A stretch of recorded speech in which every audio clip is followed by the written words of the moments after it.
ഈ new media മുഴുവൻ അവർ Godi media തീർച്ചയായിട്ടും അവർ ഒരു കൈപ്പാട് അകലെ നിർത്തി ചിലർക്ക് തല്ലും കൊടുത്തു എന്നുള്ള സത്യമാണ്. എന്ന് പറഞ്ഞാൽ അതിൻ്റെ അർത്ഥം ന്യൂ മീഡിയ മുഴുവൻ പൂർണ്ണമായിട്ട് എംബ്രേസ് ചെയ്തെന്നും അല്ല എൻ്റെ അർത്ഥം.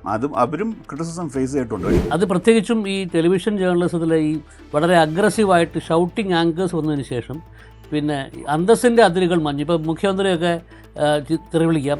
ഈ നറേറ്റീവിനെ ചേഞ്ച് ചെയ്യാൻ അവർ കഴിഞ്ഞു എന്നുള്ളൂ. ഇത്തവണ ഈ നമ്മുടെ ന്യൂ മീഡിയ ഇല്ലായിരുന്നെങ്കിൽ ഈ ഗോദി മീഡിയ മറ്റുള്ളവരും ഇവരെ ആൻറ്റി നാഷണലും മറ്റതും മറിച്ചതും എല്ലാ പേരുകളും വിളിച്ചു. പക്ഷേ ആ നറേറ്റീവ് അവർക്ക് ബ്രേക്ക് ചെയ്യാൻ കഴിഞ്ഞു. ഇതിൽ ഇൻസ്റ്റാഗ്രാം എന്ന് പറയുന്നൊരു പ്ലാറ്റ്ഫോമിലേക്ക് മാറിയിട്ടുണ്ട് സോഷ്യൽ മീഡിയയുടെ അടിസ്ഥാനപരമായ കമ്മ്യൂണിക്കേഷൻ. അതിലും പ്രത്യേകമായിട്ടും ഈ ചെറുപ്പക്കാരുടെ കമ്മ്യൂണിക്കേഷൻ മാറിയിട്ടുണ്ട് എന്നുള്ള ആ നുവാൻസ് അവർക്ക് മിസ്സായി.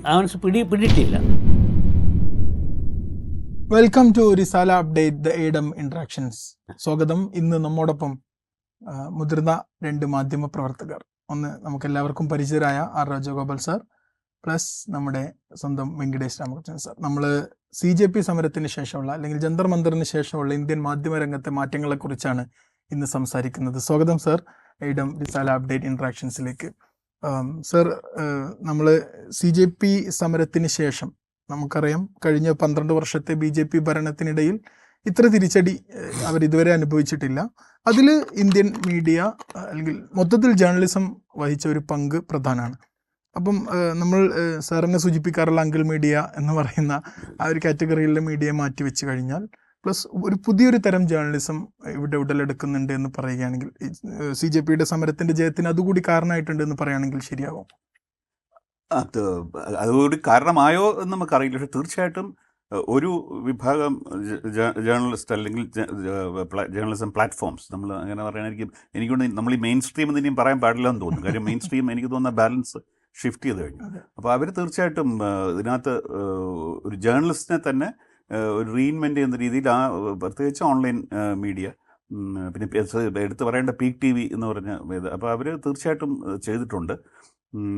അത് എത്രമാത്രം അവർ കോൺട്രിബ്യൂട്ട് ചെയ്തു എന്നുള്ളതിനെക്കുറിച്ച് എനിക്ക് കുറച്ചും കൂടെയൊക്കെ പഠനങ്ങൾ ആവശ്യമാണ്. പക്ഷേ തീർച്ചയായിട്ടും നമ്മുടെ പരമ്പരാഗത മാധ്യമങ്ങൾ എന്ന് പറയുന്നത്, അതായത് നമ്മൾ പലതും നമ്മുടെ ഹൗസ് ഹോൾഡ് നെയിംസ് ആയിട്ടുള്ള പല മാസ്റ്റേഡ് അവർ വെച്ച് കമ്പയർ ചെയ്യുമ്പോൾ ഒന്ന് അവർക്ക് പറ്റിയത് ഏറ്റവും വലിയത് അവർ കംപ്ലീറ്റ്ലി മിസ്കാൽക്കുലേറ്റ് ചെയ്തു. അവർ 21 ദിവസത്തോളം ഇന്ത്യയുടെ ക്യാപിറ്റൽ സിറ്റിയുടെ ഹാർട്ട് ഓഫ് ദ സിറ്റിയിൽ നടക്കുന്ന ഒരു പ്രൊട്ടസ്റ്റിനെ ഇഗ്നോർ ചെയ്യുകയും എന്നാൽ ആ സമയത്തെല്ലാം അപ്പോൾ ഈ ഞാൻ പറഞ്ഞ പുതിയ ഓൺലൈൻ മീഡിയാസ് എസ്പെഷ്യലി അവർക്ക് എന്തുകൊണ്ടോ ഇതിനകത്ത് പൾസ് കണ്ടുപിടിക്കാൻ പറ്റിയെന്നുള്ളതാണ്. അതോ അത് പൾസ് കണ്ടുപിടിക്കാൻ പറ്റിയതാണോ എന്നൊരു അതിനെ പറഞ്ഞാൽ അതിൻ്റെ കുറച്ചും കൂടെ ഒരു അവലോകനം നടത്തേണ്ടിയിരിക്കുന്നു.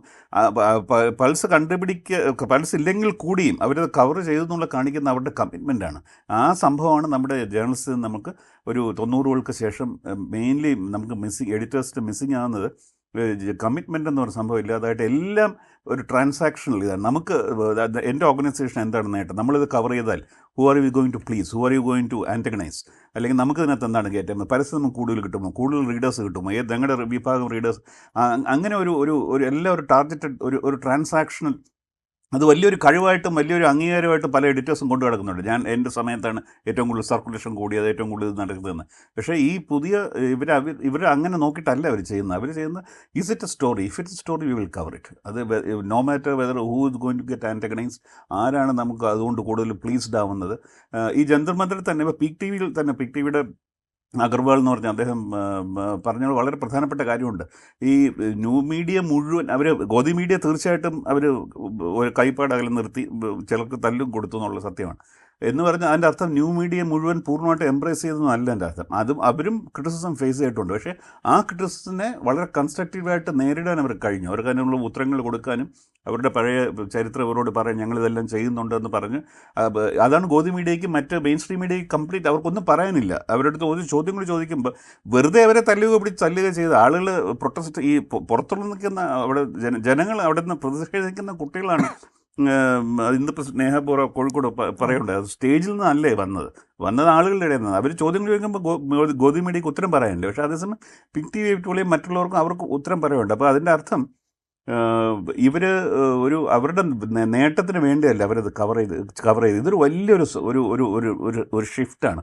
നമ്മുടെ ജേർണലിസ്റ്റ് ഏകദേശം മിഡ് 90s തൊട്ട് നമ്മൾ കാണുന്ന എല്ലാത്തിനും ഒരു റീസൺ വേണം.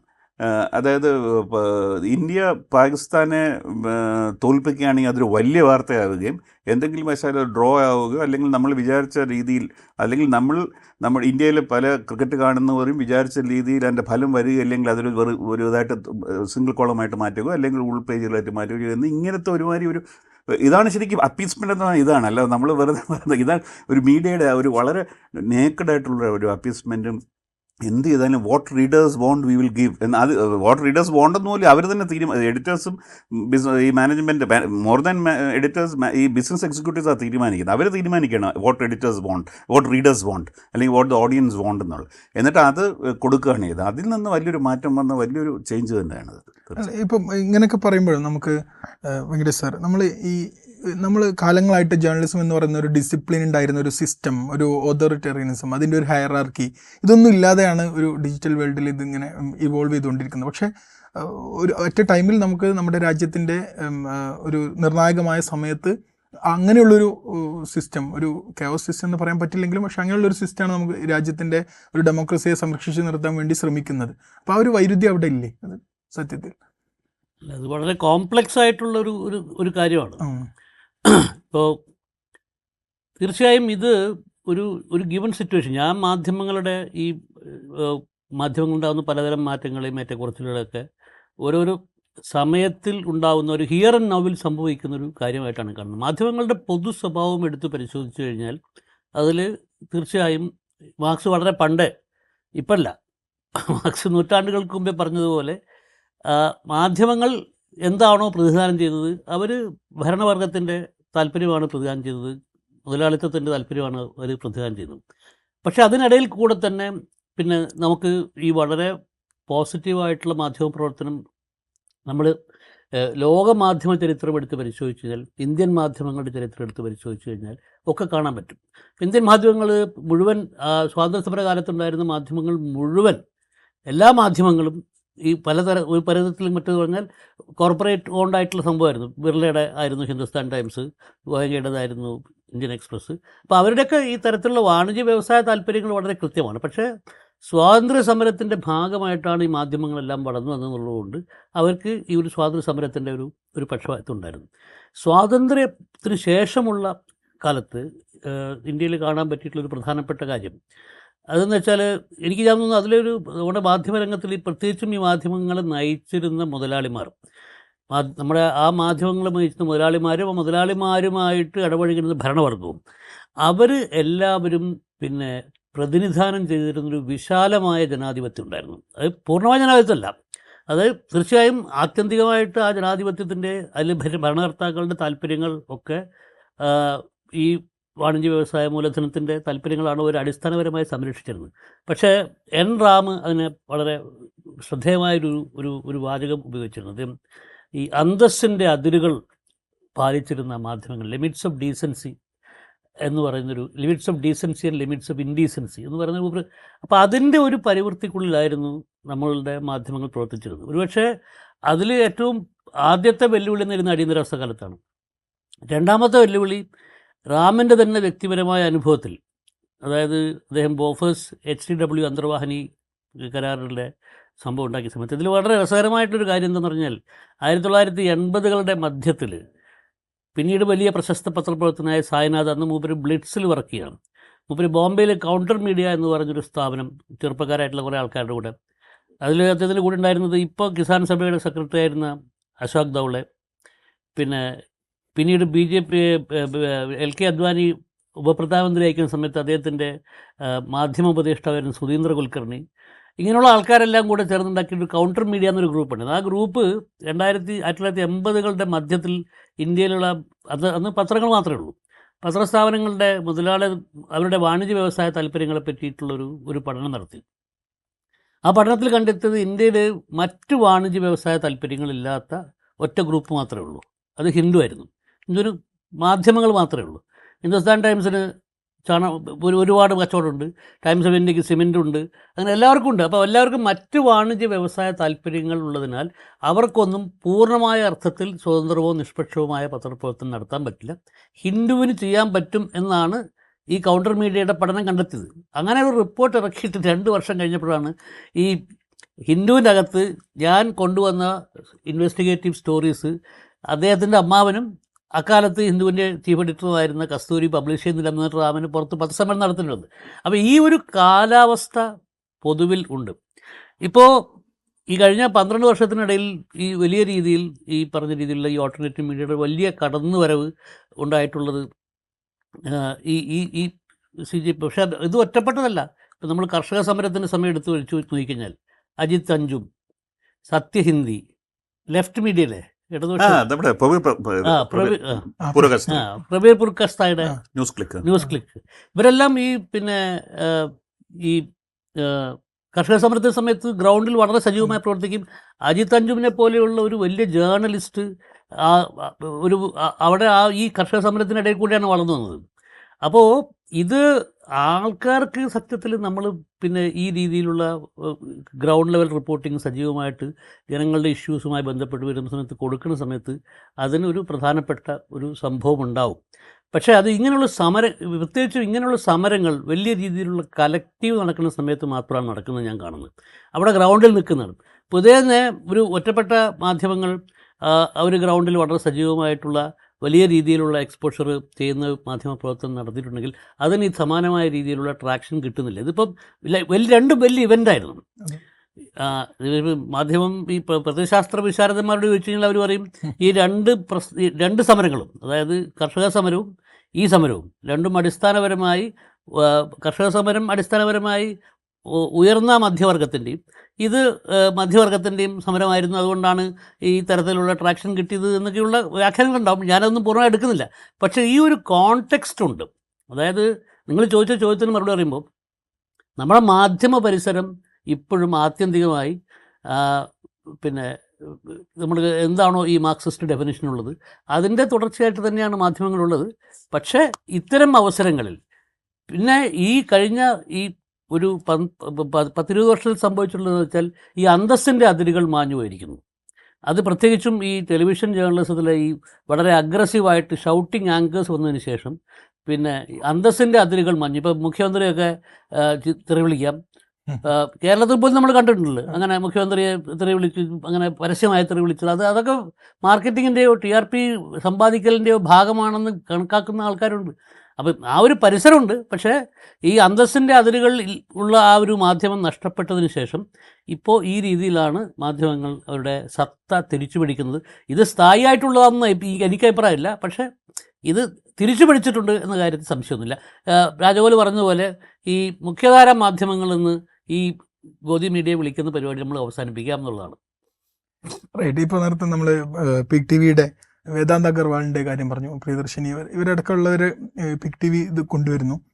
അതേസമയത്താണ് ഇപ്പോൾ NDTVയുടെ ഒരു റീലോഞ്ച് ചെയ്യുന്ന സമയത്ത് അവിടെ കഴിയുണ്ടായി. ഇപ്പം നമ്മൾ മാധ്യമപ്രവർത്തകർ എന്ന് വിളിക്കുന്നവർ തന്നെ പല രൂപത്തിൽ ഇതിനെ ഏറ്റെടുക്കുന്നൊരു പ്രവണത. അപ്പം NDTV ഇവർ കോർപ്പറേറ്റുകൾ സ്വന്തമാക്കിയതിന് ശേഷം രവീഷ് കുമാർ അതിൽ നിന്ന് മാറി നിൽക്കുന്നു. ഒരുപാട് പേര് ഈ അടുത്ത് അവിടെ ഒരുപാട് പേരുടെ രാജി ഉണ്ടാകുന്നു. അപ്പം ആ രൂപത്തിൽ മാധ്യമപ്രവർത്തനത്തെ കണ്ട് ഇങ്ങനെ ഡിജിറ്റൽ സ്പേസിലേക്ക് വരുന്നൊരു വിഭാഗമുണ്ട്. പ്ലസ് ജോലി, സുരക്ഷിതത്വം, വലിയ പദവികൾ, ഈ ഗ്ലാമറസ് ലോകത്ത് നിന്ന് AI-യുടെ മീൻസ് ടെക്നോളജി കൂടുതൽ ഉപയോഗിക്കാൻ പറ്റുന്നത് ഇങ്ങനെയുള്ള സിസ്റ്റത്തിനകത്ത് നിൽക്കുമ്പോഴാണ് എന്നൊക്കെ പറഞ്ഞ് അങ്ങനെ തുടരുന്ന ആളുകളുണ്ട്. രണ്ടുപേരെയും സെലിബ്രേറ്റ് ചെയ്യുന്നുണ്ട് ഇന്ത്യൻ ജനത. പക്ഷേ ഇതിൻ്റെ ഒരു ഭാവി എന്തായിരിക്കും? ഇപ്പോൾ ഈ ഡിജിറ്റൽ സ്പേസുകളാണെങ്കിലും തന്നെ വരുമാനം അടക്കമുള്ള പരസ്യങ്ങളടക്കമുള്ള ഒരു പ്രശ്നം അവിടെ നിലനിൽക്കുന്നുണ്ടല്ലോ. ഇപ്പോൾ ഇൻസ്റ്റഗ്രാമിലൂടെയും ഫേസ്ബുക്കിലൂടെയാണ് വളർന്നു വരുന്നത്. അവർ മെറ്റ ക്യാഷ് കൊടുക്കുന്നുണ്ട്. അതിനൊരു പരിധി ഉണ്ടാവുമല്ലോ. അപ്പോൾ ഇതിൻ്റെ ഒരു ഭാവി എങ്ങനെയാണ് നോക്കിക്കാണുന്നത്? അത് ഇതിൻ്റെ ഭാവി പറയാൻ പറ്റുമെങ്കിൽ നമുക്ക് നമ്മളെല്ലാം വലിയ നമ്മുടെ ഒരു വീൽ റീഇൻവെൻറ്റ് ചെയ്യുമെന്ന് പറയ പോലെ. പക്ഷേ അതിൻ്റെ ഇത് തീർച്ചയായിട്ടും താങ്കൾ പറഞ്ഞ പോലെ ഈ പരിമിതികളെല്ലാം ഡിജിറ്റൽ മീഡിയ സാമ്പത്തിക റിസോഴ്സ് എന്നുള്ള വലിയ പ്രശ്നമാണ്. പക്ഷേ ഇതിനകത്ത് നമ്മൾ മനസ്സിലാക്കേണ്ടത്, നമ്മൾ പലപ്പോഴും പെട്ടെന്ന് നമുക്ക് നോക്കുമ്പോൾ ഇതൊരു കയോട്ടയ്ക്കാണെന്ന് തോന്നുകയാണെങ്കിലും ഇപ്പം പറഞ്ഞ പിക് TV ആകട്ടെ, ഏത് അജിത് അഞ്ജുമാകട്ടെ, രവീഷ് കുമാർ ആകട്ടെ, ഇവരെല്ലാവരും യൂസ് ചെയ്യുന്ന ടെക്നിക്സ് എന്ന് പറഞ്ഞാൽ പഴയ പ്രിൻ്റ് മീഡിയ അവരുടെ ഏറ്റവും വൈബ്രൻ്റ് ആയിട്ട് സമയത്തുള്ള ടെക്നിക്സാണ്. എന്ന് പറഞ്ഞാൽ ഏറ്റവും ബേസിക് ആയിട്ടുള്ള ജേർണലിസം എന്ന് പറഞ്ഞാൽ റിപ്പോർട്ടിംഗ് ആണ് ജേർണലിസത്തിൻ്റെ സോൾ ഓഫ് ഇതെന്ന്. അത് നമുക്ക് നഷ്ടപ്പെട്ടു. ടെലിവിഷൻ കൊണ്ട് മാത്രമല്ല, അതിനു മുമ്പ് തന്നെ സ്പോർട്സ് ജേർണലിസം എന്നൊക്കെ പറഞ്ഞു, എൻ്റർടൈൻമെൻറ്റ് അതിനകത്തൊന്നും PR ജേർണലിസം. സ്പോർട്സ് ഉദാഹരണത്തിന് നമ്മൾ സച്ചിൻ ടെണ്ടുൽക്കറിനെതിരായിട്ട് ഇന്ത്യയിൽ ഒരു സ്പോർട്സ് ലേഖനം എഴുതാനുള്ള ധൈര്യമല്ല ഒരു കാര്യത്തിൽ. 1-2 എക്സെപ്ഷൻസ് കാണുമായിരിക്കും. അപ്പോൾ അത് ഇവൻച്വലി അത് PR ജേർണലിസം. പക്ഷേ hard core journalism at the end of the day എന്താണ്? റിപ്പോർട്ടിംഗ് ആണ്. അതും ഗ്രൗണ്ട് റിപ്പോർട്ടിംഗ്. അത് ശരിക്കും ഇവരെ ഈ PK അഗർവാളും ഈ കുട്ടി മറ്റേ അദ്ദേഹവും NDTV നിന്ന് മാറിപ്പോയതാണ് അതിന് ശേഷം. രവീഷ് കുമാർ NTV, അജിത് അഞ്ചും അതിനു മുമ്പ് ടെലിവിഷൻ പല ചാനലുകളിലും വർക്ക് ചെയ്തിട്ടുള്ളതാണ്. പക്ഷേ അവർ സ്പോട്ടിൽ പോയി റിപ്പോർട്ട് ചെയ്യുന്നുള്ള കാര്യം നമ്മൾ പ്രിൻറ്റ് മീഡിയ ഓൾമോസ്റ്റ് അത് നിർത്തിയ സംഭവമാണ്. ഇപ്പം ഒരു കാര്യത്തിനും നമ്മൾ പ്രിൻറ്റ് മീഡിയ പോലും ടെലിവിഷൻ ചാനൽ പണ്ട് തൊട്ടേ അന്തിച്ചർച്ച എന്ന് പറഞ്ഞൊരു ആഭാസം കൊണ്ട് വെറുതെ ആളുകളെ വിളിച്ചത് അത് ഏറ്റവും പൈസ കുറയ്ക്കാനുള്ള ഒരു ടെക്നിക്കാണെന്ന്. പക്ഷേ പ്രിൻറ്റ് മീഡിയ എന്താണ് ചെയ്യുന്നതെന്ന് എത്ര ആഴ്ചയോട് മനസ്സിലായത്. ഒന്ന്, ആളുകളെ ഒരുപാട് മാൻ പവർ കട്ട് ചെയ്യുന്ന താങ്കൾ നേരത്തെ പറഞ്ഞ ആളുകൾ പിരിച്ചുവിടുക അങ്ങനെയൊക്കെയുള്ള സംഭവങ്ങൾ. പക്ഷേ അത് ഇവർ റീഇൻവെൻറ്റ് ചെയ്യുന്നുണ്ട്. ഇപ്പോൾ ന്യൂസ് ലോണ്ടറി എന്ന് പറഞ്ഞ അല്ലെങ്കിൽ സ്ക്രോള് ഇങ്ങനെയുള്ളവരുടെ സ്പോട്ട് റിപ്പോർട്ടിംഗ് എന്ന് പറഞ്ഞാൽ നമ്മളിപ്പോൾ ഞാനൊക്കെ സ്കൂളിലും കോളേജിലും പഠിക്കുന്ന സമയത്ത് വളരെ അത്ഭുതത്തോടെ നോക്കിക്കണ്ട് ആ ജേർണലിസ്റ്റിനെ കിടപിടിക്കുന്ന, ചിലപ്പോൾ അതിനെക്കാട്ടി ബെറ്റർ ആയിട്ട്. ഉദാഹരണത്തിന് ആയുഷി കാർ എന്ന് പറഞ്ഞ ഒരു റിപ്പോർട്ടർ, ഞാൻ റിപ്പോർട്ടർ കളക്ട്, അവർ അത് ആർക്കും വേണം ചെയ്യുന്ന സ്റ്റോറി ആയിരുന്നു. അതായത് ഈ E20 ഫ്യൂവൽ കൊണ്ട് എത്രമാത്രം രൂപയാണ് ഇന്ത്യക്കാർ കൂടുതൽ നമ്മുടെ ഓട്ടോമൊബൈൽ യൂസേഴ്സ് എത്ര കോടി, എനിക്കൊണ്ട് 88,000 കോടി രൂപ അവരത് ഫിഗേഴ്സ് വെച്ച് അത് കാൽക്കുലേറ്റ് ചെയ്യുന്നുള്ളതാണ്. അത് ഒന്ന് അതിൻ്റെ സ്കില്ല്. ആ സ്കില്ല് എനിക്ക് തോന്നുന്നില്ല ഇപ്പോഴത്തെ നമ്മുടെ പ്രിൻറ്റ് മീഡിയയിൽ ഇൻക്ലൂഡിങ് ബിസിനസ് മീഡിയ ആർക്കെങ്കിലും അത്തരത്തിലുള്ള സ്കില്ലുണ്ടെന്ന കാര്യം. പിന്നെ രണ്ടാമത് ഞാൻ എപ്പോഴും എടുത്ത് പറയുന്ന അതിന് വളരെ ഫാസിനിങ് ആയിട്ടുള്ള ആ സ്റ്റോറി എഡിറ്റ് ചെയ്തിരിക്കുന്ന അവിടുത്തെ എഡിറ്ററാണ്. മനസ്സിലായില്ലേ? അപ്പോൾ ഇങ്ങനത്തെ അപ്പം ഞാൻ പറഞ്ഞു, പണ്ട് നമ്മൾ എഡിറ്റർ എന്ന് ഉദ്ദേശിക്കുക എഴുതാൻ അറിയാവുന്ന, തലക്കെട്ട് കൊടുക്കാൻ കഴിയുന്ന, ലേഔട്ട് ചെയ്യാറുന്ന ഒരു പത്രപ്രവർത്തനമാണ് നമ്മൾ എഡിറ്റർ എന്ന്. പിന്നെ പക്ഷേ എവിടെ വെച്ചോ നമുക്ക് നഷ്ടപ്പെട്ട ഇപ്പോൾ എത്ര പേർ എഡിറ്റേഴ്സ് എഴുതാറുണ്ട് ഒരു വരിയെങ്കിലും? എത്ര എഡിറ്റേഴ്സിൻ്റെ പേര് നമുക്കറിയാം ഇപ്പോൾ. അപ്പം ഞാൻ പറയുന്നത് ഇത് ഇവർ ഒരു പുതിയ സംഭവം കയോട്ടിക്കായിട്ട് കണ്ടുപിടിച്ചല്ല. ഇവർ ജേർണലിസ്റ്റിൻ്റെ വെരി ബേസിക്സ് അവർ റിവൈവ് ചെയ്യുകയാണ്. പക്ഷെ അത് എവിടെ എത്തിക്കുന്നുള്ള. അപ്പോൾ ഇതിനകത്ത് ഞാൻ പറയുന്നത് നമ്മുടെ ഓഡിയൻസ്, ഇപ്പോൾ എല്ലാവരും ഓഡിയൻസാണ്, റീഡേഴ്സ് പറഞ്ഞില്ല. കാര്യം വ്യൂവേഴ്സ് ഉണ്ട്, കേൾക്കുന്നവരുണ്ട്, ഉണ്ട്, വായിക്കുന്നവരുണ്ട്. അവർക്ക് ഇതിനകത്ത് വലിയൊരു റെസ്പോൺസിബിലിറ്റി ഉണ്ട്. ഞാൻ എപ്പോഴും കാര്യം 9 രൂപ ഞാൻ നേരത്തെ പറഞ്ഞ ഈ അങ്കിൾ മീഡിയ എന്ന് പറഞ്ഞ പത്രങ്ങൾ വാങ്ങിച്ചിട്ട് എന്താണ് നമുക്ക് അതിനകത്ത് കിട്ടുന്നത്? അതിനകത്തുള്ള ആകെ റിലയബിൾ ന്യൂസ് എന്ന് പറഞ്ഞാൽ ആരൊക്കെ മരിച്ചു എന്നുള്ളത്. അത് വളരെ കൃത്യമായിട്ട് അവർ അത് വി ഷുഡ് കോംപ്ലിമെന്റ് തരുള്ളൂ. ഒരു തെറ്റും കൂടാതെ ആ മരിച്ചുള്ള വാർത്ത കൊടുക്കുന്നത് സെലക്ട്. അത് സെലക്ട് ഞാൻ അതിനകത്തുള്ള ജീവിച്ചിരിക്കുന്നവരെ മരിച്ചൊന്നും വരാറില്ല. അതില്ല. ഞാൻ പറഞ്ഞാല് അതുകൊണ്ട് അതില് ഹൈറാർക്കി ഉണ്ട്. അതിൽ നേരത്തെ പറഞ്ഞ സിസ്റ്റം ഉണ്ടല്ലേ, കാസ്റ്റ് സിസ്റ്റം പോലെ. അത് ഫ്രീ ആയിട്ട് കൊടുക്കുന്നില്ല, അതുകൊണ്ട് അതിനകത്ത് വരുമായിരിക്കും. പക്ഷെ അതല്ലാതെ നമുക്ക് എന്തെങ്കിലും ഒരു ഇപ്പം നമ്മളിപ്പോൾ കാണുന്ന TV-യിൽ കാണുന്ന കാര്യം തന്നെയാണ് മിക്കവാറും. അപ്പം ഇത് ഇത്ര കോംപ്ലേസൻ്റ് ആയിട്ട് അവർ പോകുന്നതിൻ്റെ അർത്ഥം എന്താണ്? അവർക്ക് വേറെ എന്തോ സോഴ്സ് ഓഫ് ഇൻകം വരുമ്പോൾ അതുണ്ട്. കാര്യം ഗവൺമെൻറ് ആളിൽ വെച്ച് ഫംഗ്ഷൻ നടത്തുക, സിനിമ, അതൊക്കെയാണ് അവരുടെ ഇപ്പോൾ റവന്യൂ സോഴ്സസ്. അപ്പോൾ ഈ ഒരു സാഹചര്യത്തിൽ താങ്കൾ പറഞ്ഞ പോലെ വളരെയധികം ചലഞ്ചസ് ഓൺലൈൻ മീഡിയ നേരിടുന്നുണ്ട്. നമ്മൾ ഇംഗ്ലീഷ് നമുക്ക് അറിഞ്ഞുകൂടാ. ഈ മൊമെൻറ്റിൽ അവർ പൊങ്ങി നിൽക്കുകയാണ്. പക്ഷെ നാളെ ചിലപ്പം വീണ്ടും വലിയൊരു പ്രൊഫഷണൽ മൂവ്മെൻറ്റ് ഉണ്ടായില്ലെങ്കിൽ വലിയ മൊമെൻറ്റ്സ്. കാര്യം ഇങ്ങനെയുള്ള ന്യൂ മീഡിയയ്ക്ക് എപ്പോഴും വേണ്ടത് ഒരു എക്സ്പ്ലോസീവ് മൊമെൻറ്റ്സ് വേണം. അങ്ങനെയുള്ള ന്യൂസ് അത് എപ്പോഴും ഉണ്ടായിക്കൊള്ളുന്നിരിക്കല്ല ഇല്ല. അപ്പോൾ അത് നമുക്കറിയില്ല. പക്ഷേ അത് ഒരു പ്രധാനപ്പെട്ട കാര്യം, ഈ നറേറ്റീവിനെ ചേഞ്ച് ചെയ്യാൻ അവർ കഴിഞ്ഞു എന്നുള്ളത്. ഇത്തവണ ഈ നമ്മുടെ ന്യൂ മീഡിയ ഇല്ലായിരുന്നെങ്കിൽ ഈ ഗോതി മീഡിയ മറ്റുള്ളവരും ഇവരെ ആൻറ്റി നാഷണലും മറ്റതും മറിച്ചും എല്ലാ പേരുകളും വിളിച്ചു. പക്ഷേ ആ നറേറ്റീവ് അവർക്ക് ബ്രേക്ക് ചെയ്യാൻ കഴിഞ്ഞു. അതൊരു വലിയ കാര്യമാണ്. അപ്പം നമ്മളിത് ഇനി എങ്ങോട്ട് പോകുന്ന ഇതിൻ്റെ ജാതകം നോക്കുന്നതിനെക്കാട്ടി ഞാൻ പറഞ്ഞ തൽക്കാലം we should enjoy the moment. Sir പറഞ്ഞ പോലെ ഈ ന്യൂ മീഡിയ ഒരു ഇവോൾവ് ചെയ്തുകൊണ്ടിരിക്കുകയാണെന്ന് പറഞ്ഞു. ഇത് BJP ഏറ്റവും ആദ്യം തിരിച്ചറിഞ്ഞു എന്ന് തോന്നുന്നുണ്ടാവും. ഇപ്പോൾ കാരണം നമ്മുടെ CJP സമരം കഴിഞ്ഞ്, അതായത് ധർമ്മേന്ദ്ര പ്രധാന്റെ രാജിക്ക് ശേഷം ഉടനെ തന്നെ പ്രധാനമന്ത്രി 5 ദിവസം തുടർച്ചയായി റീലുകൾ ഇടുന്നു. പ്ലസ് കേന്ദ്ര ക്യാബിനറ്റിൽ എല്ലാ മിനിസ്റ്റേഴ്സിൻ്റെയും ഒരു സോഷ്യൽ മീഡിയ പ്ലാറ്റ്ഫോമുകളുടെ അസസ്മെൻറ്റ് റിപ്പോർട്ടുകൾ വിതരണം ചെയ്യുന്നു. പ്ലസ് IT സെല്ല് തന്നെ ലീഡർഷിപ്പിൽ ചേഞ്ച് കൊണ്ടുവരുന്നു. അവരുടെ അങ്ങനെ കംപ്ലീറ്റ്ലി നെറേറ്റീവ് ചേഞ്ച് ചെയ്തുകൊണ്ട് ഈ ഒരു സിറ്റുവേഷനെ ഓവർകം ചെയ്യാൻ BJP ശ്രമിക്കുന്നുണ്ട്. അപ്പം ഇത് ആദ്യം തിരിച്ചറിഞ്ഞത് അവർ തന്നെയാണെന്ന് പറഞ്ഞാൽ അങ്ങനല്ല. സത്യത്തിൽ ഇന്ത്യൻ രാഷ്ട്രീയ പാർട്ടികൾ എടുത്ത് പരിശോധിച്ച് കഴിഞ്ഞാൽ ഒരു സോഷ്യൽ മീഡിയ പ്ലാൻ ആദ്യമായിട്ട് കൊണ്ടുവന്നത് BJP തന്നെയാണ്. സോഷ്യൽ മീഡിയ എന്ന സാധനം നമ്മൾ ഇന്ന് പറയുന്ന രീതിയിൽ ഡെവലപ്പ് ചെയ്യുന്നതിന് മുമ്പ് തന്നെ 1980-കളുടെ മധ്യകാലം മുതൽ ഈ സംഘപരിവാറിനെ വളരെ ക്ലോസ് ആയിട്ട് വാച്ച് ചെയ്യുകയും അതിനെ പഠിക്കുകയും ചെയ്ത ആളാണ്. അപ്പോൾ ഈ സെൽഫോൺ ആദ്യം ഉപയോഗിച്ച് അതിൽ മെസ്സേജുകൾ അയച്ചുകൊണ്ട് ഉള്ള രാഷ്ട്രീയ പ്രചാരണം ഇന്ത്യയിൽ ആദ്യമായിട്ട് ആരംഭിക്കുന്നത് BJP ആണ്. സെൽഫോണിൽ ആദ്യം ടെക്സ്റ്റ് മാത്രമേ പോസിബിൾ ആയിരുന്നുള്ളൂ. സെൽഫോണിൽ വോയിസ് മെസ്സേജ് ആദ്യമായിട്ട് കൊണ്ടുവന്നത് BJP ആണ്. പ്രമോദ് മഹാജൻ അതിൽ വഹിച്ച പങ്ക് വളരെ വലുതായിരുന്നു. അടൽ ബിഹാരി വാജ്പേയിയുടെ രണ്ടാമത്തെ സർക്കാരിൻ്റെ സ്ഥാപനത്തിൽ വലിയ രീതിയിൽ പങ്കുവഹിച്ചൊരു സാധനമാണ് സോഷ്യൽ മീഡിയ. 2007 ഞാൻ ഗുജറാത്തിൽ പോയ സമയത്ത് BJPക്കും സംഘപരിവാറിനും അകത്തുള്ള എൻ്റെ സ്രോതസ്സുകളുടെ സഹായത്തോടു കൂടി ദഹോദ് എന്ന് പറയുന്ന സ്ഥലത്ത് 3 ഷിഫ്റ്റിൽ പണിയെടുക്കുന്ന 1200 പരം കൂടുതൽ ആൾക്കാരുള്ള ഒരു സോഷ്യൽ മീഡിയ ഫാക്ടറി BJPയുടെ. അതുകൊണ്ടാണ് നമുക്ക് പലപ്പോഴും ഈ BJPയുടെ ഈ പല സെലിബ്രിറ്റികളും BJP ഡ്രാഫ്റ്റ് ചെയ്യുന്ന ഒരേ മെസ്സേജ് കൊടുക്കും. അപ്പോൾ അതിൽ വരുന്ന തെറ്റുകളും അവരെല്ലാവരും അതുപോലെ തന്നെ അപ്പോൾ അതൊക്കെ എന്ന് വെച്ചാൽ ഈ സോഷ്യൽ മീഡിയ ഫാക്ടറി. അപ്പോൾ അതുകൊണ്ട് ഇത് നമ്മൾ BJP ഇപ്പോൾ കണ്ടുപിടിച്ചല്ല അത്. പക്ഷേ ഇതിൽ ഈ CJP സമരത്തിൽ ഈ ജൻസി സമരത്തിൽ പറ്റിയ സംബന്ധിച്ചാൽ ഇതിൽ ഇൻസ്റ്റാഗ്രാം എന്ന് പറയുന്നൊരു പ്ലാറ്റ്ഫോമിലേക്ക് മാറിയിട്ടുണ്ട് സോഷ്യൽ മീഡിയയുടെ അടിസ്ഥാനപരമായ കമ്മ്യൂണിക്കേഷൻ. അതിലും പ്രത്യേകമായിട്ടും ഈ ചെറുപ്പക്കാരുടെ കമ്മ്യൂണിക്കേഷൻ മാറിയിട്ടുണ്ട് എന്നുള്ള ആ നുവാൻസ് അവർക്ക് മിസ്സായി, പിടിയിട്ടില്ല. അതുകൊണ്ട് അവർ മറ്റ് സോഷ്യൽ മീഡിയ മറ്റു രംഗങ്ങളിൽ ഒരു കംപ്ലീറ്റ് സർവാധിപത്യമായിരുന്നു, എക്സലായാലും ഇതിലായാലും. പിന്നെ ഈ CJPയുടെ വരവിൽ ഇൻസ്റ്റയിലാണ് ആദ്യമായിട്ട് BJP ഓവർടേക്ക് ചെയ്തവർ.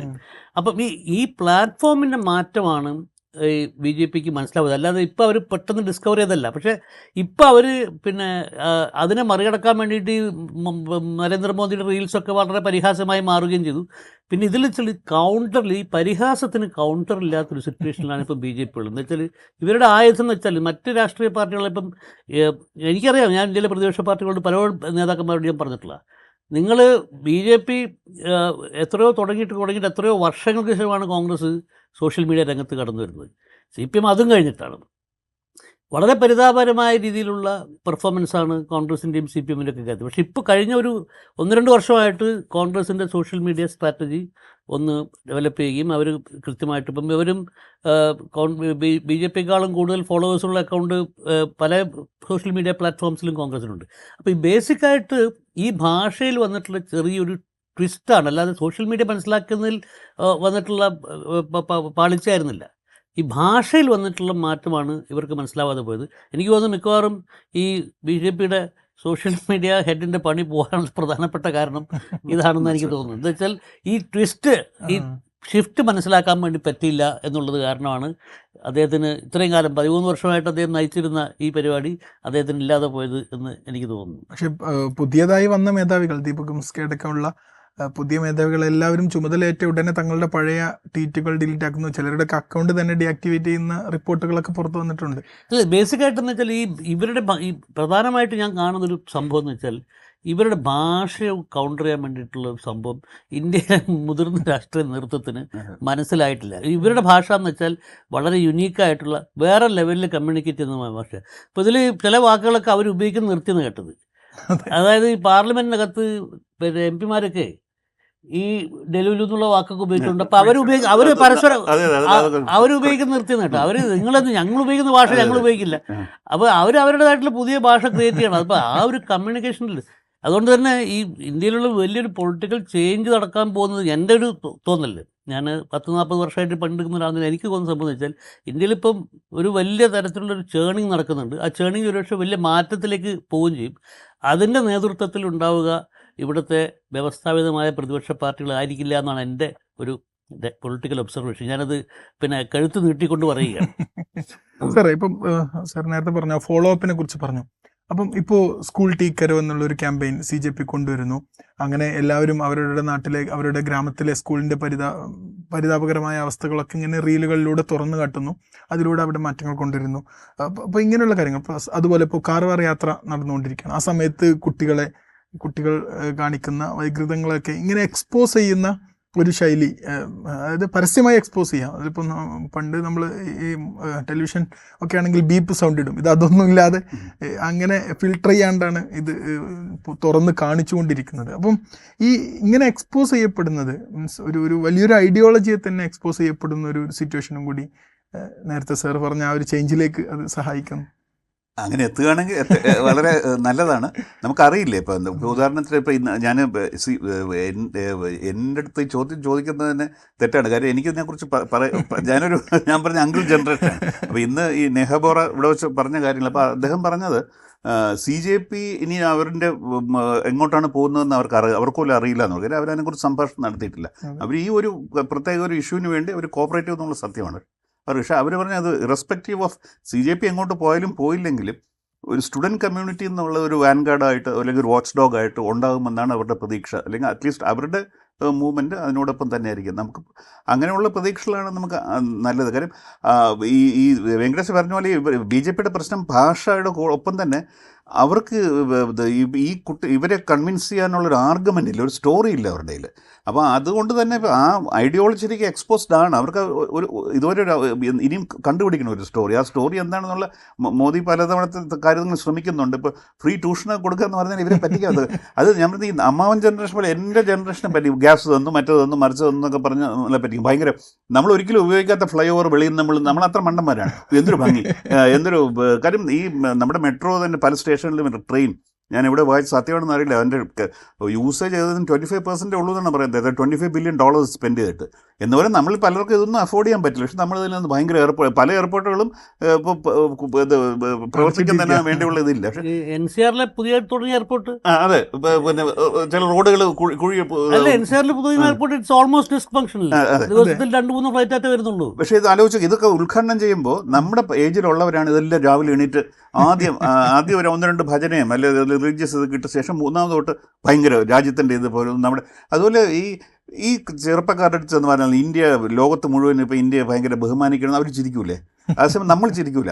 എൻ്റെ ഏജിൽ ഞാൻ ഉദ്ദേശിച്ച എൻ്റെ ഏജിലുള്ള ശരിയാണ് ഭയങ്കര ഇതെന്തോ. അപ്പം എനിക്ക് തോന്നുന്നു ഒരു വിഡ്ഢികളായ ഒരു ജനറേഷൻ്റെ സമയം കഴിഞ്ഞു എന്നൊരു ചെറിയൊരു ഹോപ്പ് എനിക്കുണ്ട്. അതാണ് കുറച്ചും കൂടെ ബുദ്ധിയുള്ള ഒരു ജനറേഷൻ്റെ സമയം വരുന്നു. നമ്മൾ നേരത്തെ സാറേ നമ്മൾ ഈ ട്യൂഷൻ്റെ കാര്യം സൂചിപ്പിച്ചു. അപ്പോൾ പ്രധാനമന്ത്രിയുടെ ഇൻഡിപെൻഡൻസ് ഡേ സ്പീച്ചിൽ പറഞ്ഞൊരു പരാമർശം ദിമാഗി നക്സൽ, അതുകൂടി നമ്മൾ ഡിസ്കസ് ചെയ്യാതെ പോകുന്നത്. അപ്പോൾ അങ്ങനെ ഒരു പരാമർശം, അങ്ങനെയുള്ള ഒരു രാജ്യത്തുണ്ട്, അവരെ നമുക്ക് കണ്ടെത്തി ഐസൊലേറ്റ് ചെയ്യണം എന്നാണ് അന്ന് പ്രധാനമന്ത്രി പറഞ്ഞത്. അപ്പം അദ്ദേഹം ഉദ്ദേശിച്ചത് എന്താണെന്ന് അദ്ദേഹത്തോട് തന്നെ ചോദിക്കണം. പക്ഷേ ഒരു ഒപ്പോസിഷൻ ആയി വരുന്ന എല്ലാ സൗണ്ടും ശബ്ദങ്ങളും അതൊക്കെ ഒരു ഡിസ്ട്രക്ഷൻ ആണ് എന്നുള്ളൊരു നരേഷൻ കൊണ്ടുവരാൻ വേണ്ടി പ്രധാനമന്ത്രി സ്വാതന്ത്ര്യദിന പ്രഭാഷണത്തിൽ തന്നെ അങ്ങനെയുള്ളൊരു വാക്ക് ഉപയോഗിക്കുന്നു. എന്താണ് അതിനൊരു പ്രതികരണം? അല്ല, ഇത് എയർപോർട്ടുകളെ പറ്റിയിട്ട് പിന്നെ പറഞ്ഞ കാര്യത്തിൽ ഒരു സാധനം കൂട്ടിച്ചേർക്കേണ്ടത് ഭയങ്കര രസമുള്ളൊരു വാർത്തയുണ്ട്. കഴിഞ്ഞ ആഴ്ച പുറത്തു വന്നതാണ്. ഖജുരാഹോ എയർപോർട്ടിനെ പറ്റിയിട്ടുള്ളതാണ്. മോദി കഴിഞ്ഞ കുറച്ച് 1-2 വർഷങ്ങൾക്ക് മുമ്പ് ഉദ്ഘാടനം ചെയ്തിട്ടുള്ള. അവിടത്തേക്ക് ഒരു 0 കമേഴ്ഷ്യൽ ഫ്ലൈറ്റാണ്.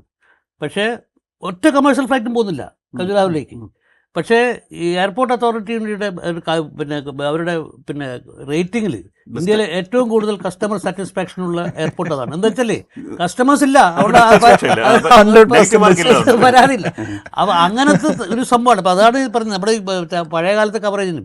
അപ്പോൾ നമ്മൾ ദിമാഗി നക്സലിലേക്ക് വരുമ്പോൾ അത് മോദിയുടെ ഒരു ഏറ്റവും പ്രധാനപ്പെട്ട ശൈലി എന്ന് വെച്ചാൽ മൂപ്പര് ഈ വളരെ അഗ്രസീവായിട്ട് സാധാരണ പല ആൾക്കാരും തറ എന്ന് വിളിക്കാവുന്ന തരത്തിലുള്ള വളരെ അഗ്രസീവായിട്ടുള്ള ക്യാമ്പയിൻ നടത്തും. അതിന് വലിയ ഓഡിയൻസ് ഉണ്ട് താനും, ഇപ്പോഴും തീർച്ചയായിട്ടും ഉണ്ട് ഈ ദിമാഗി നക്സൽ. പിന്നെ പക്ഷേ ഇതിൻ്റെ കൗണ്ടർ മൂപ്പര് പ്രതീക്ഷിക്കാത്ത കാലത്താണ് വന്നത്. ദിമാഗി നക്സൽ എന്ന് പറഞ്ഞു കഴിഞ്ഞപ്പോൾ ഉടനെ തന്നെ ദിമാഗി നക്സൽ പാർട്ടി എന്നുള്ള സംഭവം ഉണ്ടാക്കുകയും അതിനെ ഒരു പുതിയ സോഷ്യൽ മീഡിയ അതുകൊണ്ട് ബേസിക്കായിട്ട് പിന്നെ ആ പാട്ട് വന്നു, ദിമാഗി നക്സൽ ആരാന്നുള്ളത്. അപ്പം ഈ രീതിയിലുള്ളൊരു ലാംഗ്വേജിൻ്റെ ഒരു വലിയ നാവിഗേഷൻ്റെ ഒരു പ്രശ്നമുണ്ട്. പിന്നെ അതിൽ രാജാവ് പറഞ്ഞ പോലെ ഈ ലാംഗ്വേജ് ഉപയോഗിച്ചുകൊണ്ട് കമ്മ്യൂണിക്കേറ്റ് ചെയ്യാനുള്ളൊരു സാധനവും BJPയുടെ കയ്യിലില്ല. പക്ഷേ ഇത് പറയുമ്പോഴും ഇന്നും ഈ ഗ്രൗണ്ട് ലെവലിൽ ഈ സെക്ടേറിയനായിട്ടുള്ള BJPയുടെയും സംഘപരിവാറിൻ്റെയും അജണ്ടയ്ക്ക് ആൾക്കാരുണ്ടെന്നും അതിന് ഒരു ക്യാമ്പയിൻ സ്പേസ് കണ്ടെത്താൻ വേണ്ടി അവർക്ക് കഴിഞ്ഞിട്ടില്ല.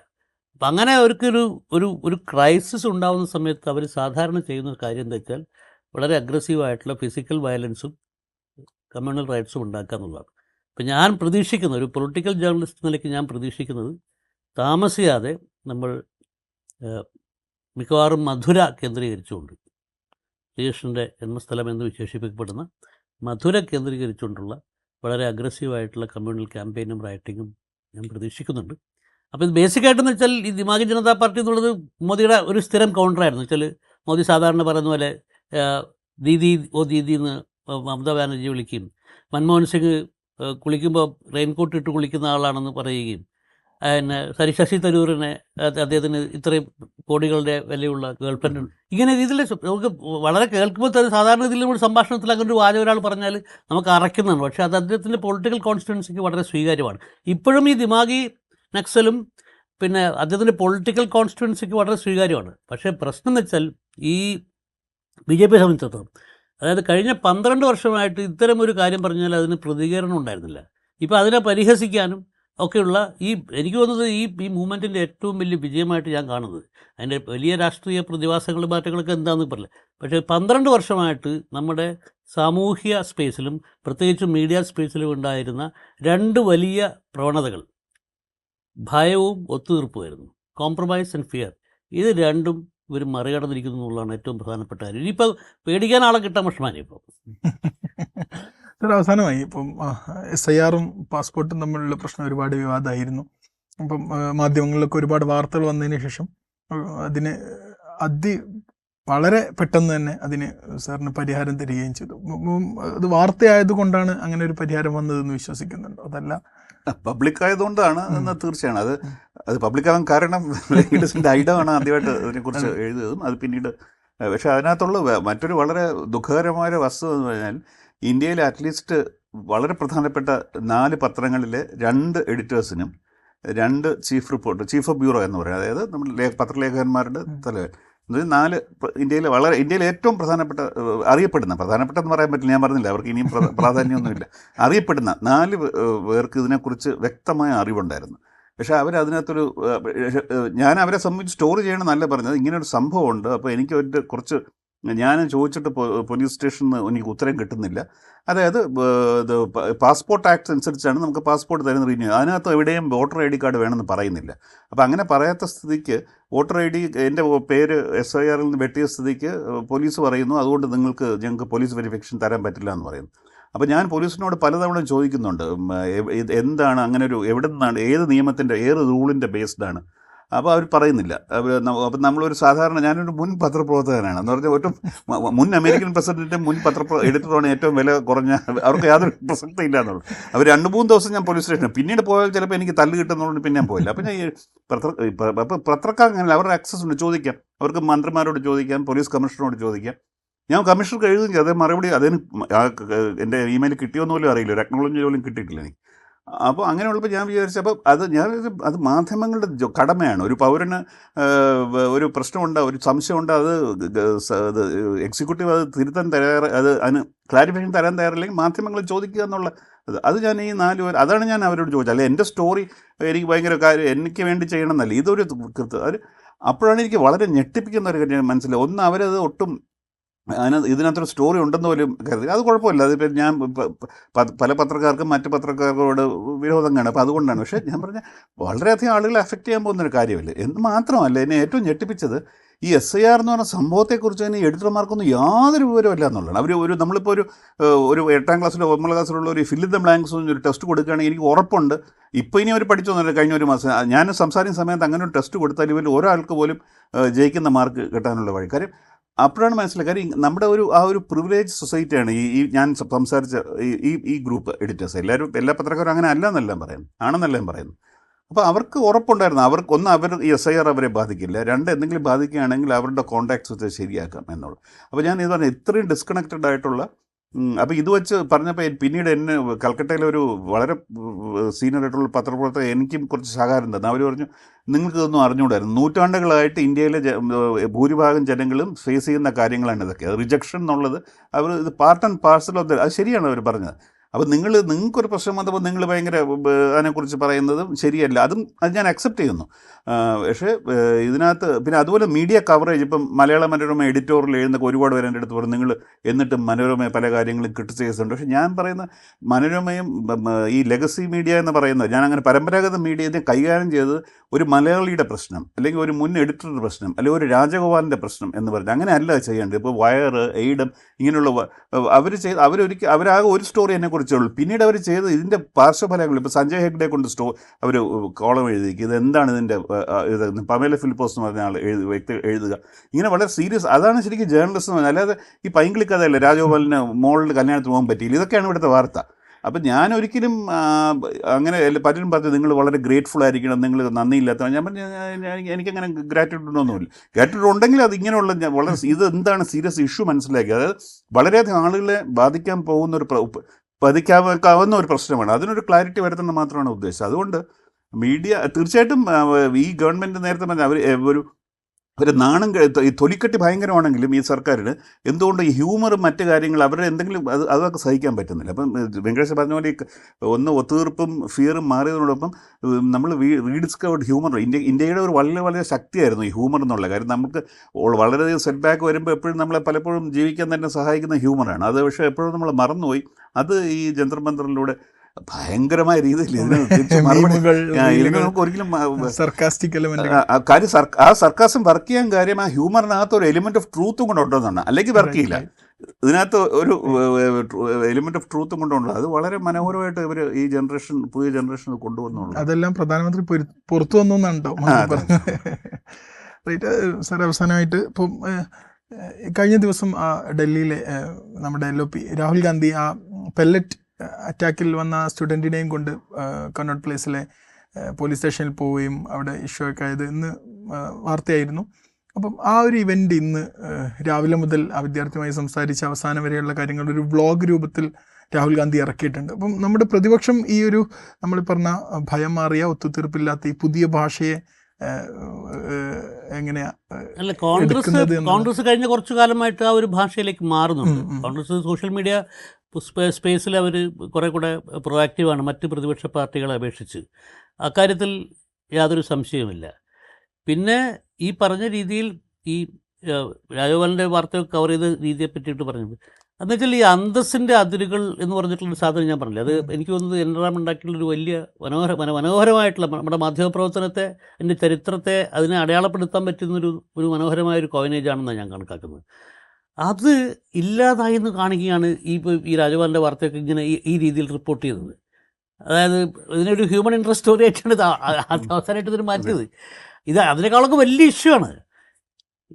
ഇതുപോലെ ലക്ഷക്കണക്കിന് ആൾക്കാരുണ്ടെന്നുള്ളതും അതൊന്നും അതിൻ്റെ എന്താണ് അതിൻ്റെ ഇംപ്ലിക്കേഷൻസ് എന്നുള്ളതും അതൊന്നും ഒന്ന് അന്വേഷിക്കുക, വ്യാഖ്യാനിക്കുക എന്ന് പറഞ്ഞിട്ടുള്ളൊരു സാധനം ഇല്ല എന്നുള്ളതാണ് സംഭവം. പിന്നെ തീർച്ചയായും ഈ കോൺഗ്രസിൻ്റെ ഭാഗത്തുള്ള സോഷ്യൽ മീഡിയ കാര്യത്തിൽ ഇത് മാറിയിട്ടുണ്ട്. പിന്നെ ഈ പറഞ്ഞ രീതിയിലുള്ള ഗ്രൗണ്ട് ലെവൽ പൊളിറ്റിക്സിൻ്റെ ഒരു തിരിച്ചുവരവ് ആണ് ഈ ജന്തർ മന്ദർ പ്രക്ഷോഭം അടിവരയിട്ടത്. അത് ആം ആദ്മി പാർട്ടിയുടെ കാലത്ത് നമ്മൾ കണ്ടിരുന്നു. പിന്നീട് അത് ആം ആദ്മി പാർട്ടി തന്നെ അത് നഷ്ടപ്പെടുത്തി എന്നാണ് എനിക്ക് തോന്നുന്നത്. ഇപ്പോൾ കോൺഗ്രസ്സിൽ രാഹുൽ ഗാന്ധി എങ്കിലും ഇത് മനസ്സിലാക്കിയിട്ടുണ്ടെന്ന് തോന്നുന്നു. പക്ഷേ രാഹുൽ ഗാന്ധിയുടെ ഈ ഒരു ചെറിയ പ്രശ്നം എന്താണെന്ന് പറഞ്ഞു കഴിഞ്ഞാൽ അദ്ദേഹം ഈ ലെഗസി മീഡിയയുടെ കാര്യം പറഞ്ഞ പോലെ അദ്ദേഹം ഒരു ലെഗസി പാർട്ടിയുടെ നേതാവാണ്.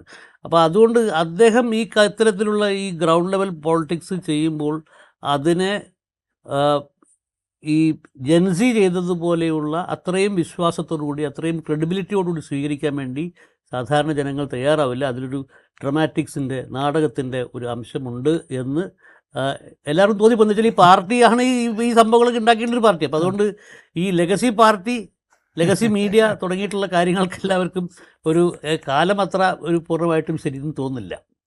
റൈറ്റ്. കൺവെൻഷനൽ മാധ്യമങ്ങളുടെ പ്രസക്തി തന്നെ പോയ ഒരു സാഹചര്യം പോലെയാണ്. അപ്പോൾ പുതിയ ഒരു ന്യൂ മീഡിയയുടെ അതിൻ്റെ ഒരു പരിണാമം രാജ്യത്തെ രാഷ്ട്രീയത്തിലൊക്കെ നമ്മുടെ മാധ്യമരംഗത്തിലൊക്കെ എങ്ങനെയാണ് സംഭവിച്ചുകൊണ്ടിരിക്കുന്നതിൻ്റെ വളരെ വിശാലമായ ഒരു താത്വികമായ അവലോകനമാണ് രണ്ടുപേരും നടത്തിയത്. Thank you sir for this talk and we will join soon. Thank you.